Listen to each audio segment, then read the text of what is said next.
విశ్వ హిందూ ధర్మ పరిరక్షణ రామసేన సంస్థ ద్వారా పలు సేవా కార్యక్రమాలు చేపట్టిన కంబాల శ్రీనివాసరావు బీజేపీలో చేరారు. అటల్ బిహారీ వాజ్పేయి శత జయంతి రోజున బీజేపీలో చేరడం సంతోషంగా ఉందని నరేంద్ర మోడీ, యోగి ఆదిత్యనాథ్, పురంధేశ్వరి స్ఫూర్తితో బీజేపీలో చేరానని కంబాల శ్రీనివాసరావు తెలిపారు.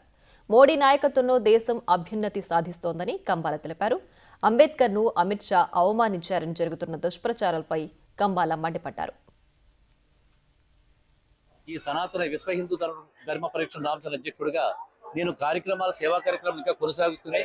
ఇప్పుడు నేను భారతీయ జనతా పార్టీలో చేరాను కాబట్టి నాకంటూ భారతీయ జనతా పార్టీ ఏ విధమైన నాకు అంటే ఆదేశాలు ఇస్తుంది, ప్రజాసేవలో కానీ లేకపోతే ముందుకు ఇంకా వెళ్ళడానికి కానీ రాష్ట్ర స్థాయిలో కానీ జాతీయ స్థాయిలో కానీ నాకు ఏ విధమైన అవకాశం ఇస్తుంది అనేది మనం వేచి చూడాల్సిందే. ఇప్పటికిప్పుడు మీకు సమాధానం చెప్పడానికి పరిస్థితి లేదు.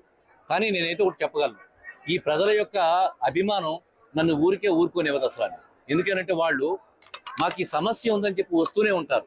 ఇది వరకు విశ్వ హిందూ ధర్మ పరిరక్షణ రామసేన అధ్యక్షుడిగా నేను మౌనంగా ఉండొచ్చు, అమ్మ నేను ఇంతవరకే చేయగలను చెప్పగలను.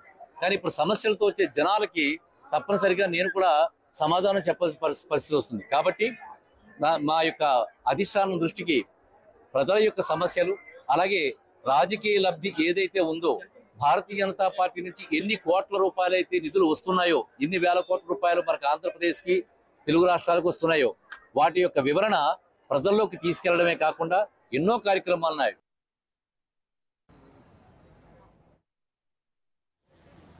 ప్రతి ఒక్కరికి కూడా క్రిస్మస్ శుభాకాంక్షలు తెలియజేస్తున్నాను. అదేవిధంగా ఇవాళ అద్భుతమైనటువంటి రోజు, మహనీయులు అటల్ బిహారీ వాజ్పేయి గారి శత జయంతి.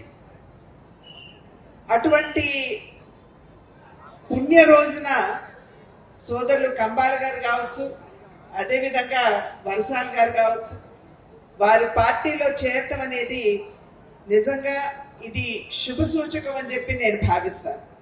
ఎందుకంటే రాబోయే కాలంలో వారిరువురు కూడా భారతీయ జనతా పార్టీ బలోపేతానికి ప్రాంతంలో శక్తి వంచన లేకుండా కృషి చేస్తూ భారతీయ జనతా పార్టీని ముందుకు తీసుకుని వెళతారు అని చెప్పి భావిస్తూ వారిద్దరికీ కూడా నా అభినందనలు నేను తెలియజేస్తున్నాను.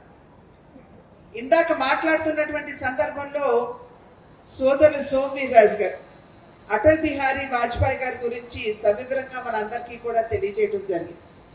నిజం చెప్పాలంటే అటల్ బిహారీ వాజ్పేయి గారు రాజకీయవేత్త కాదు, ఆయన రాజనీతిజ్ఞుడు అనేటువంటి విషయం మనం అందరం కూడా గమనించవలసినటువంటి అవసరం ఉన్నది అని చెప్పి